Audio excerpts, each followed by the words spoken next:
ക്രിസ്തുയേശുവിൻ്റെ നിസ്തുല്യ നാമത്തിൽ ശുഭസന്ദേശത്തിലേക്ക് സ്വാഗതം.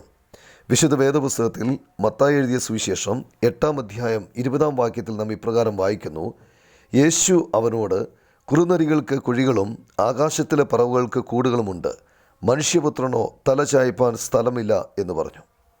കർത്താവായ യേശു ക്രിസ്തു അദൃശ്യനായ ദൈവത്തിൻ്റെ പ്രതിമയും സർവ്വസൃഷ്ടിക്കും ആദ്യജാതനുമാകുന്നു. സ്വർഗത്തിലുള്ളതും ഭൂമിയിലുള്ളതും ദൃശ്യമായതും അദൃശ്യമായതും, സിംഹാസനങ്ങളാകട്ടെ, കർത്തൃത്വങ്ങളാകട്ടെ, വാഴ്ചകളാകട്ടെ, അധികാരങ്ങളാകട്ടെ, സകലവും അവൻ മുഖാന്തരം സൃഷ്ടിക്കപ്പെട്ടു. അവൻ മുഖാന്തരവും അവനായിട്ടും സകലവും സൃഷ്ടിക്കപ്പെട്ടിരിക്കുന്നു. സർവ്വമാനവരാശിയെയും പാപത്തിൽ നിന്ന് വീണ്ടെടുക്കാൻ യേശുക്രിസ്തു ഭൂമിയിൽ മനുഷ്യനായി അവതരിച്ചു. അവൻ്റെ ജനന സമയത്ത് വഴിയമ്പലത്തിൽ സ്ഥലമില്ലാകയാൽ പശുത്തൊട്ടിയിൽ കിടത്തി.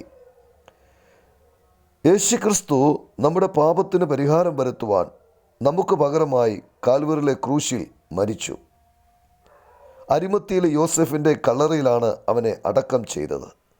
അതുകൊണ്ടാണ് കുറുനരികൾക്ക് കുഴിയും ആകാശത്തിലെ പറവകൾക്കും കൂടുകളുമുണ്ട്, മനുഷ്യപുത്രനോ തല ചായ്പാൻ ഇടമില്ല എന്ന് നാം വായിക്കുന്നത്.